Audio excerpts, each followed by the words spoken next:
نکلتے نکلتے مجھے ایک بات یاد آئی کہ ہم جو ہیں وہ اپنی روٹی کے دوڑ میں لگے ہوئے ہیں، لیکن ان ساری باتوں سے بھی ہم اپنے ایمان کے بارے میں سیکھتے ہیں کہ جب ہم روٹی کی خاطر روزمرہ اٹھتے ہیں، روزمرہ اپنے کام پہ نکلتے ہیں اور کوشش کرتے ہیں کہ ہم اپنی ان ساری خواہشوں کو، اپنی ساری آسائشوں کو اپنے لیے، اپنے بچوں کے لیے پورا کر سکیں۔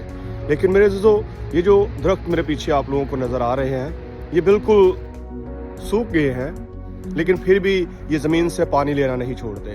یہ ان کے پاس ہرا پن نہیں ہے، لیکن اس کے باوجود بھی یہ اس امید پہ ہے کہ بہار آئے گی اور پتے نکلیں گے، نئی کونپلیں نکلیں گی اور ہم جو ہے ایک بار پھر سے ہرے بھرے ہو جائیں گے۔ ایمان کو تقویت دیتے ہوئے آپ لوگوں سے یہی بات کہوں گا کہ آپ نے بھی ایمان میں ہرا بھرا رہنا ہے۔